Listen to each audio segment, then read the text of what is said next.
দয়া করে আমাকে মেরো না, থিসিসটা ফিরিয়ে দাও। আমি কারোর সামনে তোমার অন্যায়ের কথা প্রকাশ করব না। খুব ভুল করছো।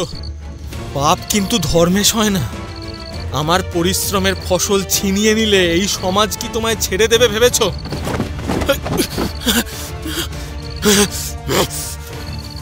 আজ আমাকে মেরে ফেললে ইতিহাস এর বদলা নেবেই।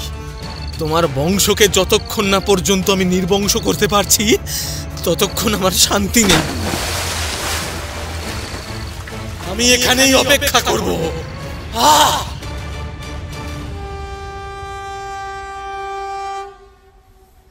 জায়গাটার নাম নিঝুমগড়। আপাতত বছর ৫ জন্য এটাই আমার স্থায়ী ঠিকানা।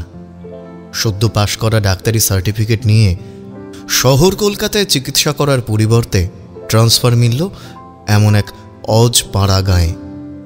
ওই যে ছোটবেলায় অ্যাম্বিশনের জায়গায় গরিব দুঃখীদের চিকিৎসা করব বলে বড় বড় প্যারাগ্রাফ লিখেছিলাম, ঈশ্বর বোধহয় সেটারই পরীক্ষা নিচ্ছেন।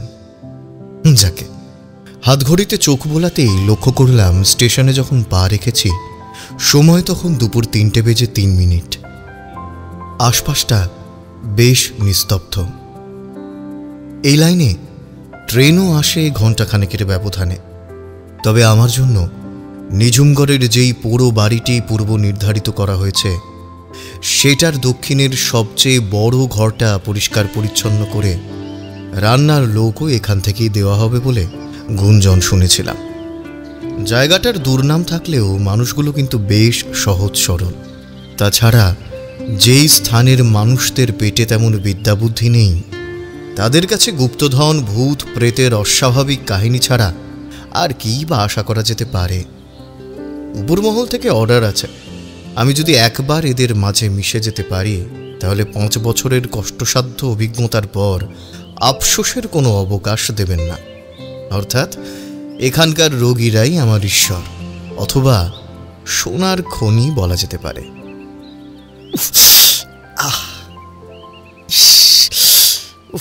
মশারও উপদ্রব আছে দেখছি। তাছাড়া অনেকক্ষণ তো হলো স্টেশনে ভারী ব্যাগটা হাতে করে দাঁড়িয়ে আছি, অথচ এখনো আমাকে নিতে আসার জন্য কারো দেখা পেলাম না। আমি দায়িত্ব নিলে সেটা সময় মতো পালন করতে জানি। একবার পিছন ফিরে চেয়ে দেখুন। কথাটা কানে যেতেই ঘাড়ের উপর একটা ঠান্ডা নিঃশ্বাস পড়ল। কে আপনি? ধবধবে সাদা আলখাল্লায় একজন বয়স্ক ভদ্রলোক, তার হলদেটে দাঁত আর রক্ত জবার ন্যায় বিস্ফারিত দৃষ্টি নিয়ে আমার দিকে চেয়ে রয়েছে।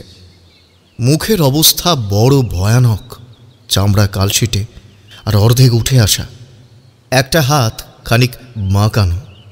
নমস্কার, আমি হরিকান্ত। আপনাকে সঙ্গে করে নিয়ে যেতে এসেছি। না, আমি আপনার সাথে কোথাও যাব না। ভয় নেই, আমার মুখটা আগুনে ঝলসে বিভৎস হয়ে গেলেও মনটা একেবারে খাঁটি। ছায়া ছবির মতো আমি কোনো ভূত নই যে জমালয়ে টেনে নিয়ে যাব। বরং পোড়ো বাড়িতে সুস্থ সবলভাবে টিকে থাকা একমাত্র জলজ্যান্ত মানুষ। ঠাকুর দেবতার নাম নিলেও পালাবো না। মন চাইলে পরীক্ষা করে দেখতে পারেন। তাহলে আপনার গলার স্বরটা এমন শোনাচ্ছে কেন? কুয়োর জল খেয়ে ঠান্ডা লেগেছে। কথাটা বিশ্বাসযোগ্য না হওয়ায় লোকটার ছায়া আর পা দুটো ভালো করে লক্ষ্য করি, তবে সেখানেও অসামঞ্জস্যপূর্ণ কিছু উপস্থাপিত হয়নি। মালপত্রগুলো আমার হাতে দিন। মালপত্রগুলো এতখানি বয়ে আনতে বেশ কষ্ট হয়েছিল, তাই আর আপত্তি জানাতে পারলাম না। আপনার আগে এখানে আরও ৩ জন ডাক্তারবাবু এসেছিলেন, তবে খুব বেশি দিন বাঁচতে পারেননি। এখানে একটা গোপন খবর দিয়ে রাখি, রাতের বেলা শত কষ্ট হলেও পোড়ো বাড়ির কুয়োর দিকে যাবেন না। ওর জল সবার সয় না। সেই ডাক্তাররা বুঝি কুয়োর জল খেয়েই গত হয়েছিলেন? আগে না, কুয়োতে ঝাঁপ দিয়েছিলেন। অগ্রহায়ণ মাসের মৃদুমন্দ শীতল বাতাস বয়ে যাবার ক্ষণেও কথাগুলো কর্ণকুহরে প্রবেশ করা মাত্রেই তরতর করে ঘামতে আরম্ভ করেছিলাম। ফলত কাতর স্বরে প্রশ্ন করি, রাতের বেলা আপনি আমার সাথে থাকবেন তো? ভদ্রলোক দাঁতে জিভ কেটে বললেন,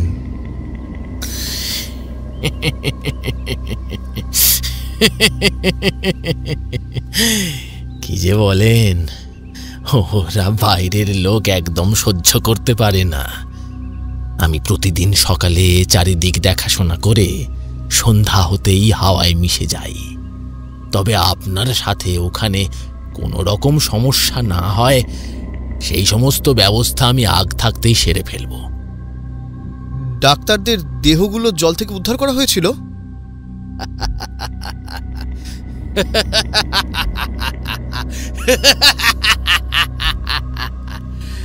সেই কর্মে আমি পারদর্শী। আমাদের আর কতখানি এগোতে হবে? এই তো প্রায় চলেই এসেছি। সামনের জঙ্গলে ঘেরা জায়গাটা দেখতে পাচ্ছেন, ওটা পেরোলেই আসল গন্তব্য। এরপর কথা বাড়ানোর পরিবর্তে পায়ের গতিবেগ বাড়িয়ে পোড়ো বাড়ির নিচতলার ঘরটায় প্রবেশ করতেই ভদ্রলোক ঝড়ের গতিতে আমার হাতের কাছে সবকিছু এগিয়ে দিলেন। রাতের খাবারটা এখানে রেখে গেলাম, আজ তবে আসি। আচ্ছা, ঠিক আছে। ঘুমানোর সময় আলো নেভানোর কোনো প্রয়োজন নেই। ঘরের দেওয়ালে ঝুলছে হরিণের মুন্ডু আর মাকড়সার জাল। উত্তর দিকে বিশালাকার দেওয়াল ঘড়ি, পশ্চিমে মাঝারি আকারের আলমারি, মধ্যেখানে পালঙ্ক আর মেঝেতে লাল পাপোশ। ভদ্রলোকের রান্নার হাত বেশ খাসা। আসার সময় যে কয়টি ফাইল এনেছিলাম সেগুলো পুনরায় দেখে নিয়ে মাংস ভাতে উদরপূর্তি করে রাত 11টা নাগাদ ঘুমোতে যাবার পর হঠাৎ কুয়ো থেকে বালতি ভরে কারো জল তোলার ছলাৎ ছলাৎ শব্দে ঘুমটা ভেঙে যেতেই ওর সতর্ক বার্তার কথা মনে পড়ল। আমি এখানে আসার পর যদি কারো বিপদ ঘটে তাহলে এর দায় আমার উপরেও আসতে পারে। না না, হাত পা গুটিয়ে বসে থাকার চেয়ে একবার বাইরে গিয়ে দেখি। সামনে যতদূর দেখা যায় শুধুই ঘুটঘুটে অন্ধকার, ভরসা একখানি হ্যারিকেন। সেটাকেই উস্কে জিজ্ঞাসা করলাম, কে কে ওখানে? এত রাতে কি চাই? না, কোনো প্রত্যুত্তর আসেনি। ফলে বাধ্য হয়ে খুব সন্তর্পণে সেই দিকে এগিয়ে যেতেই ঘাড় ঘোরানোর মুহূর্তে মুন্ডুটা কটকট করে আমার দিকে এলিয়ে লালায়িত জিহ্বা সহকারে হরিকান্ত হুঙ্কার দেয়, আমি তো আপনাকে বারংবার এদিকে আসতে বারণ করেছিলাম, অথচ শহুরে মানুষেরা এত অবাধ্য কেন হয় বলতে পারেন? ও, তার মানে এটাই হলো আসল ভূতের রহস্য। ইচ্ছাকৃতভাবে সরকার প্রেরিত সকল ডাক্তারকে হত্যা করে আপনি এই গ্রামের মানুষদের বিনা চিকিৎসায় মৃত্যুর মুখে ঠেলে দিচ্ছেন। এই খবর যদি আমি সকলের সামনে উন্মোচন করি তাহলে আপনার বিরুদ্ধে কি কি ব্যবস্থা নেওয়া যেতে পারে আপনি জানেন? একদম চুপ। কে বলল ওরা চিকিৎসা পায়নি? আমি আমার গোটা জীবনটা শুধুমাত্র ওদের কথা ভেবে উৎসর্গ করে দিয়েছি। কিন্তু শর্ত একটাই, এই গ্রামে আমি ছাড়া অন্য আর কোনো ডাক্তার আসবে না। চলে যা, চলে যা। বাঁচতে চাইলে আগামীকাল ভোরের আলো ফোটার আগেই এখান থেকে দূর হ। না, আমি কোথাও যাব না। এবার এই গ্রাম থেকে আপনার পালানোর পালা এসেছে। আমার যে মুক্তি হয়নি, এই কুয়ো আমাকে মায়ার বাঁধনে বেঁধে রেখেছে। তুই পারবি আমার নিথর শরীরটা ওই জল থেকে তুলে এনে সৎকার করতে? ধরা পড়ে কি সব আবল তাবল বকছেন? আপনি যদি আমাকে ভয় দেখানোর চেষ্টা করেন তাহলে আমি কিন্তু লোক ডাকতে বাধ্য হব।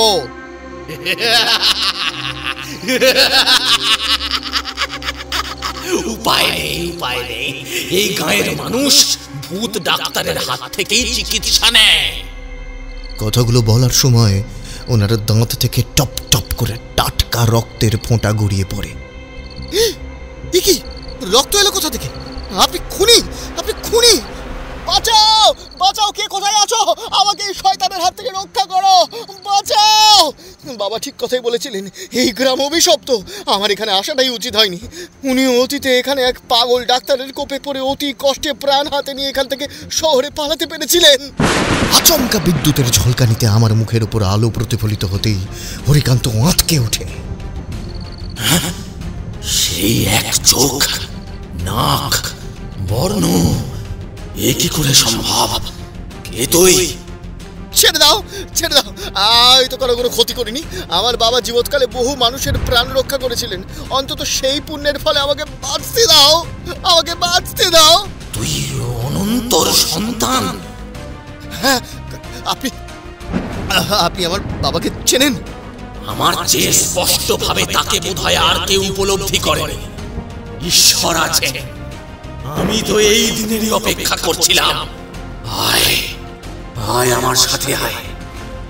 না না, একদম এদিকে এগোবেন না।